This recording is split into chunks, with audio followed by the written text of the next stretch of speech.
Malipay nagitag mag-birthday no kay nadugangan na ba yung tuig. Pwede ba ako na siya buklo na rin mga na to finish contract, wala pa man. Wala pa in contract sa kalibutan. Praise God. Ako diyan nga ibahibalong nga si Pastor Manny tuwa karon sa Magsaysay. Ito na last nga munisipyo sa Misamis Oriental. Kaya doon na siya i-install dito na magtiayon po sila nga pastor, nga mga pastor sa usa sa mga simbahan ditong nakita sa Magsaysay. Ayun siya kabalantian, layo ba yung na kayo kay Bukid ba yun na layo na siya sa syudad. Ayun po sa iya po sa nagmata siya alas 3. Unya, nagkakataw siya alas 6:30. Nasi kauban, I think si Robert Diaz na nasabi kanyang kauban. Mga igsoon, salamat nga kani nga dapit puno kaayo. Kung mandan ko pag sila musabot og awas. Kani dini gamay na lang. Hello! Asa ka mga kalagayan niyo? Praise the Lord. Kaya nga nakanga. Kung dili sila magpundok kanan. Pero kung dito na sa dako nga simbahan, dako nga space, mas mapuno pa dito. Pasalamatan nato ang Ginoo nga karon si manahuna daghan kay nahimo ang mga kalalakihan nasa mga amen. Hep hep. Okay. Ang mga kalalakihan na uban kang Brother Boy o sila si Brother Johnny dito na humanagay din ang kural o nangalagay sa pultahan. So sarado unya makaangli na sa. So kung mula ba hindi mo din na-releasean mo kaya baka picture board mo nga usaon niya ni kaadlaw diyan na ta. Ha? Una-una sa kasi kung hindi mo nato lang tawag ambot siya na uy. Pero kung mulantaw ka ka-appreciate ka sa uwan. Praise God. O hindi nga kabuntagon ato nga talihuggan ang pulong sa Dios na makita nato diha sa krusas kay ganina atong gibasa kan basaw nato balik. Actually ang atong reading verse gikan gyud sa verse 9 manindog ta igsoon ato dili siyang putihan pagbasa kay ganina ang atong gibasa maura man ang verse 11 and 12 manindog ta mga igsoon basahon nato ni siya sa dungan. Kaya niya naman sa akong projector, yun na nakahanti karon, no? O ang uban, nagay silang cellphone. Colossians chapter 1 verses 9 to 12. Mayon na sa projector kay dagko bang litra ba? O makabasa yun ta. Hindi atong bunganan, pagbasa ang versikulo 1. Mga nini, for this reason, since the day we heard about you, we have not stopped praying for you and asking God to fill you with the knowledge of His will through all spiritual wisdom and understanding. Verse 10, and we pray this in order.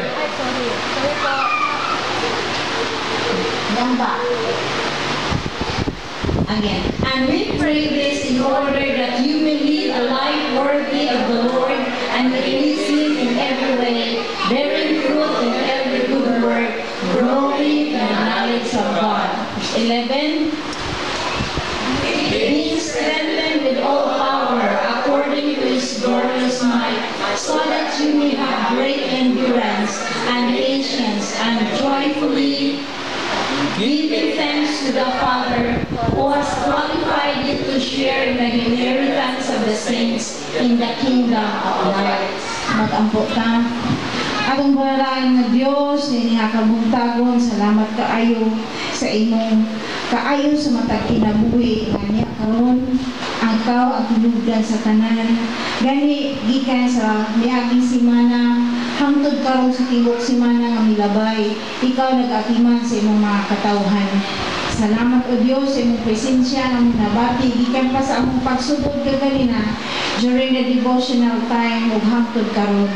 Balaan nga Espiritu among gipangayo nga ikaw magapanudlo sa among tiliwala. Ikaw magakundikta, magaministeryo sa matag usa. Amahan ako nagapangayo sa may ikaw magagamit sa imong alagad. Simply Lord, wala din ko'y mahimo kung wala ka. Ang tanan nga kahimuan gikan kanimo. Busa gisalig na ko kanimo ang tanan. Nga samtang kami, O Diyos, magapatalinod sa imong mga pulong. Magapanulti ikaw pinagi sa imong alagad. Kini ang mga pag-ampo sa ngalan ni Kristo Jesus. Amen. Kanina nagbasa naman nato batong YouTube pagbasa ang pulong sa Dios nga ato nang nabasa earlier. Kung doon na may title sa ato nga mensahe ini nga kabuntagon, usa ni siya kapangutana, wala na lang nakikita niyo question mark. Is strengthened for what? Gipalig-on para unsa? Gipalig-on. Katabi mo siya, brother boy, gipalig-on mang gusto ninyo ba nga dili basta kanang bangga sa baka libog matumba. No? Kaya kalain mo sa gong, igurang mo sa kuya sa baka, tumba na yun, hindi yun. Kaya, nadumduman nila na ako one time, ikatong dito sa kalituan, naghimo sila o, kanang haligi ba sa puntahan. Ilang ka ng isang sa, gibangagan nila ito, yung maghaligi. Doon ko sila ka-pastor, kung naghimo. Ilang gidugdog ang bato, kung ilang pag yung giuyog-uyog. Ako pagtanaw sa ila, uyog-uyog yung biday. Kaya ako masulayan, kung ligo na ba? Kung saan ka itong ginabuhi o sa uyog-uyog doon, kaya pagsulay, ligo na ba? Kaya kung matumba, di pa niligon. Sansanan pa. Dugangan pa o paligon. So karon ang pangutana, strengthened for what? Anong paligonon pa mga biday? Okay, mga isuon. Ato naman ang gibasa ang ato nga bersikulo, ang kagipatukuran niya na nasa bersikulo 11 o 12. Ingon na ang introduction na ingon din eh. Okay. Mubura na akong gibutang gina pero nakibasahon. Ingon din eh, the world today is characterized by space and speed or simply change. Sa una, kung magbiyahe ka, ang dugaya yun. Gani, kami sa una, magbaklay may 6 kilometers ikan sa among balay, tayo sa eskwelahan, napati-pati naglata. Pero, nakasugat ko ba yan? Nahuman ng gihapon? Pero karon tanawa mga batakan, bisag tuara dito sa Balulang, ikaw, Sister Celia, magsakay mo gud na. Magsakay, magsakay ka ayo. Doon lang kayo. Ang mga estudyante ganina, taxi pa yun. So muna siya nga pagpapanahonan karon. Sakay, paspas tayo.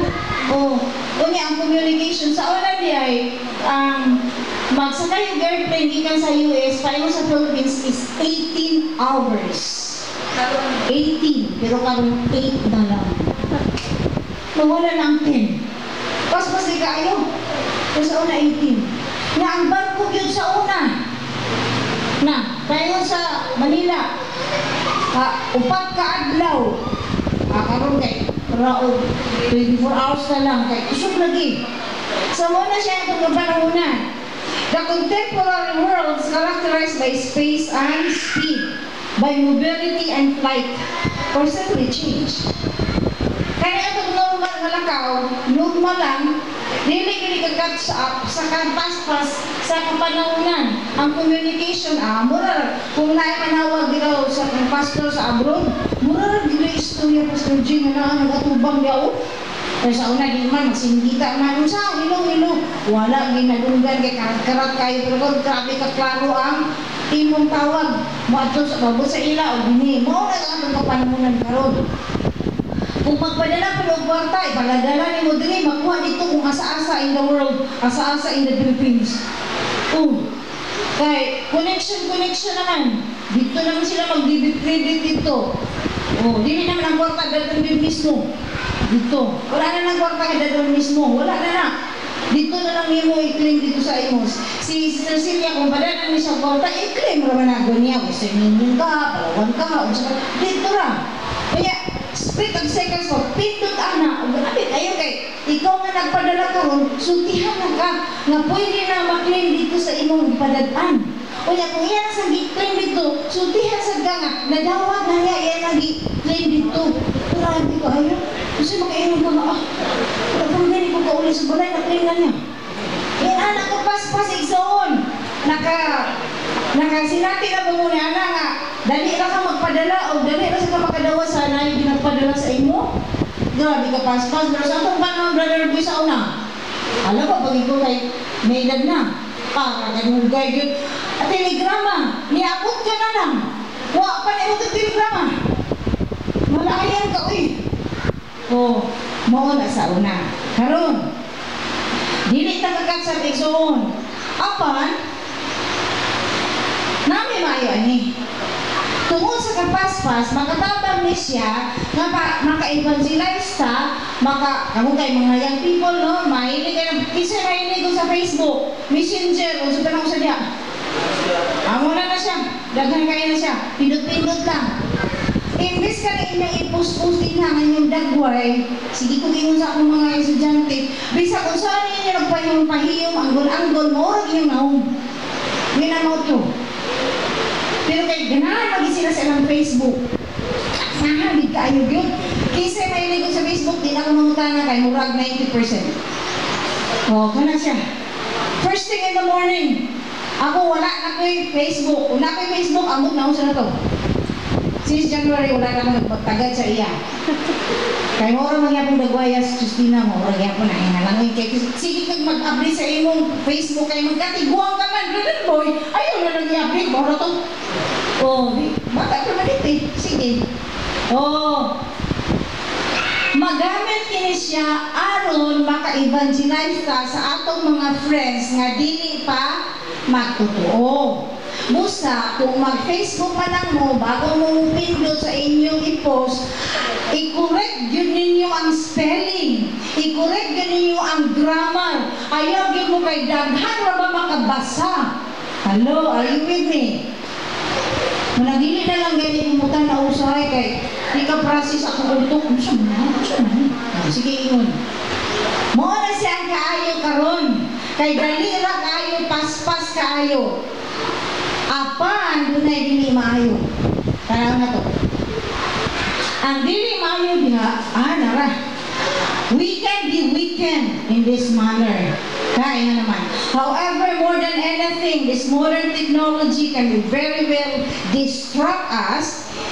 Our communion with the source of life. Ganina itong ikanta. Ikaw ang tinugdan. Mayo ka ito kaganina kay focus kay the Lord, ikaw ang tinugdan. Wala ako'y mahimo kung wala ka. Tinuod, igsuon, tinuod. Yes. Pero kung nga ang cellphone nagkiriring, unahon ganito siya patanaw.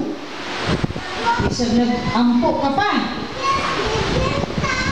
Or, kamo ba? Pangutana lang ako sa inyo. Pwede lang din mo tubag.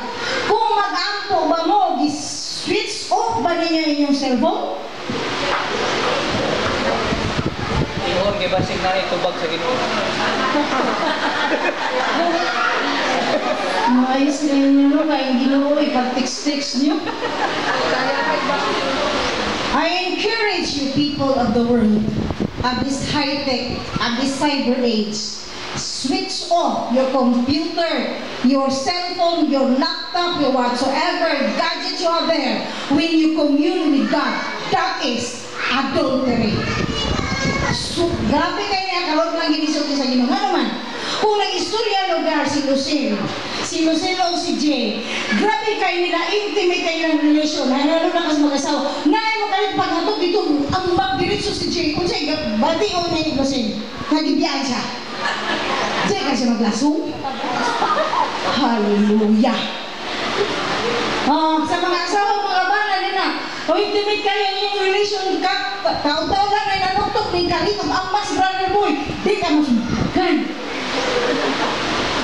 Ni sister Christy. Yung tuwa dito, nag-istorya na, nabiyaan siya, nabiyaan. You have an intimate relation with the Lord right at the moment, and all of a sudden your cell phone rings, and you stop the communication with the Lord. How dare you, people of the world. Shut up your computer or whatever gadget you have there. If you really need to commune with the Lord, this is just an order from the Lord. This is okay, no? Kaya nga naman yun, unsa man nga minilyon, nga transaction, nga imong gihulat. Ayaw lang sa pag-ampot, hulatan sa nakamabot.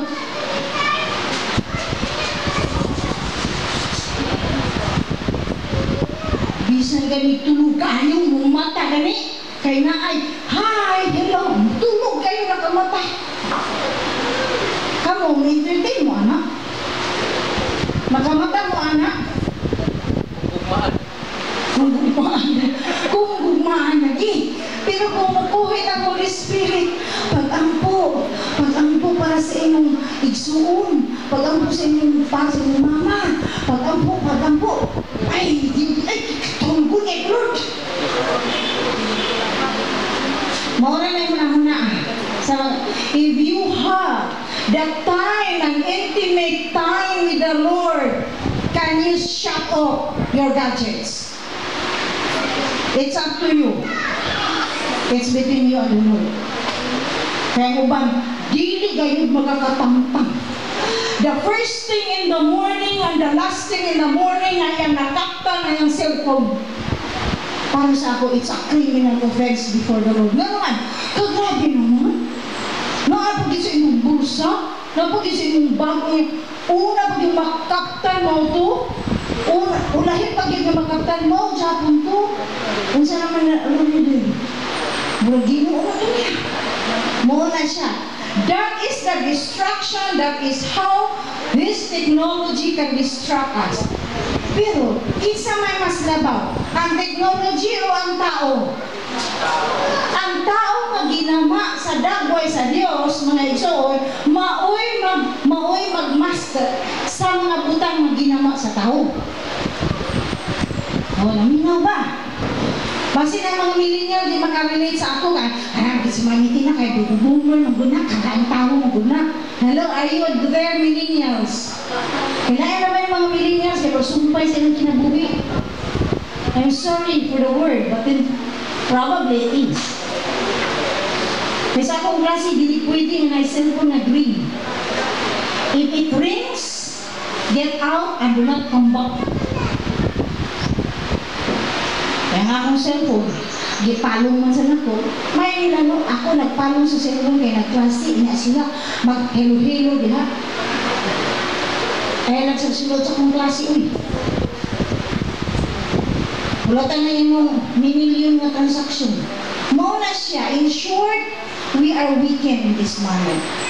Busa ang title, strengthen for what? Hindi mo ka, ligunon kung ligon ka na. Sa ito pa, naalay hinungdan nga mo uminay. Amo dito siya, isa to siya. There are all hours. Kasi tira sa mensahe. Reaction ba ganito? Murag, wana. Naarabay ko yun sa mga millennial anak. Ayaw mag-struggle. Ang may sunod ako mag-struggle. I'm just following the Lord. Pag-struggle naman eh. Ang maigo, ayaw na gusto ko. Ang mensahe, strengthen for what? Nga doon di ay nga ipaligunta, para unsa, para asa. Oh. When Apostle Paul wrote this letter to the Ephesian church, communication then was not as fast as now. Nevertheless, there was a need for strengthening among the believers during these times. Kaya galing si Pablo, doon mo na to ha? Nga si Pablo, samtang nagasulat siya ni naa siya sa prisuhan. Praise the Lord, wala ay napriso sa ato o we believe walay mapriso sa ato. Kaya ang lumbya guot na. Ay nag-apil-apil dito. Wala.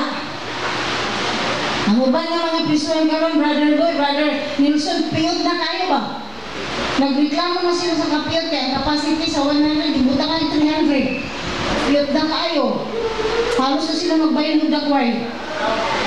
Pero, si Pablo na priso dito, pero nahiyan yung kapriso dito kay gaid pag-yod, yung pag-yod, yuta baya ang kumbanan.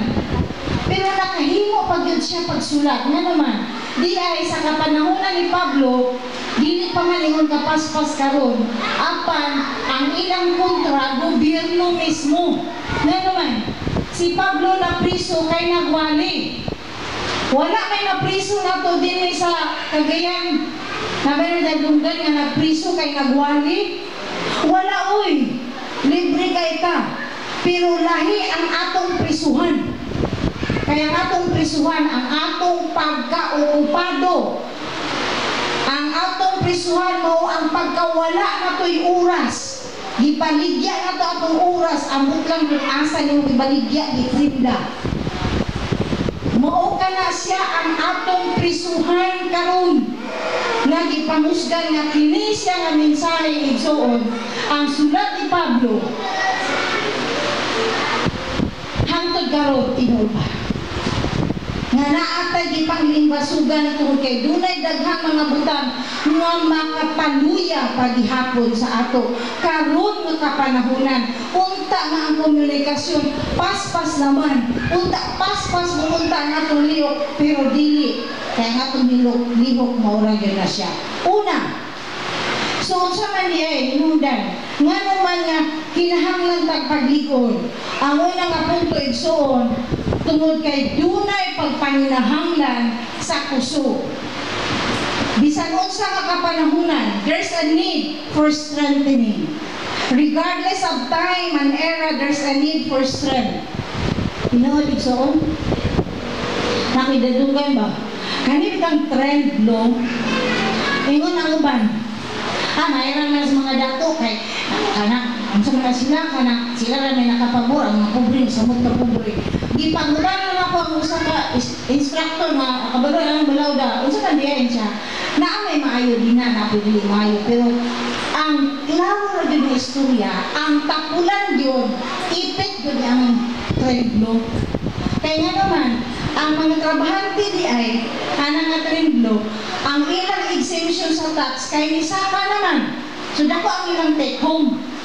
Pero ang walay tax kay walay sweldo, kay wala ni madawat. Siyempre, isa na yun. Wala na. Kaya magreklamo dahil ang uban nga nagreklamo. Ni mahal naman ang palitunon, ni mahal ang palitunon. At doon gila sa trend. Kay wala naman ko'y tax tong mga disweldo. Hari nga po. Ang walay pangita maapektuhan gyud sa pagsaka sa palitunon. Pero kadtong nga ipangita nga nisaka ang ilang take home, dili kaayo sila mahapdusan sa totoo lang. Pero kadtong walay pangita kay wala nangita bisag makakita unta og piyong-piyong mo gito yung mahapdusan kay mustisa ka man ang presyo. Wala dahil siya, wala dahil na siya. That is it. So there is a need for strengthening. Naagyoy kahit hinahanglan sa pag-ligon sa ato. Ang ikadwa, igsoon, duluran ni kapuntos. Ang ikadwa, unsa man day ang pag-ligon, unsa klaseng pag-ligon kini. Second, strengthen with what? Strengthen with all the power according to His glorious might. Igsoon. Kung ipaningkamutan sa itong presidente nga, mo-alibyo gamay ang panginabuhi sa mga katawhan masa, katong mga empleyado, ang Ginoo dili lang gamay. Kaya ang yung gingon nila, ang sana, all, tanan. Pero siya dili na ito mabati ang tanan. Ano man? Puros man tanan. Tanan man mahal. Kung ato rin ang hunahunahon, pero igsuon niya. Sa tanto ginakong tuon niya, naunsa man yung tanan, Lord. Tanan. Ang giingon din ni. Kung unsa nga gahom, ang nagbanhaw kang Ginoong Hesus, gikan sa kamatayon, mao ka na ang gahom, nga ibutan kanimo igsuon. Naguna-una inon ko nga, Lord. Kung dako magigay na siya nga gahom. Ako na lang hunahunaon ka ng tinubdan sa tubig. Unya ibutan sa reservoir. Nakakita na tag reservoir. So, kisa nakakita tag reservoir. Kisa nakato na lang reservoir. Ha? Wala? Wala yung nagto? Nasa kamamana na dito dapit sa buwan na dito. O dito, naanay mga reservoir. Dako kay na siyang matangke sa tubig, dako kay na siyang sudlanan sa tubig. Dako. Oh, kana siya punduhanan sa tubig kay gikan dito diha ng tubig nga maoy ipadagan dito sa mga pipes kanang dagkong pipes gikan sa dagkong pipes tapos dagmay pipes gikan sa dagmay pipes dito sa atong kusina. Oh. Una-una daw kung wala nang reservoir mo diretso ng bulog sa tubig gikan sa subang nga dako bari atong sindong di ka maanod.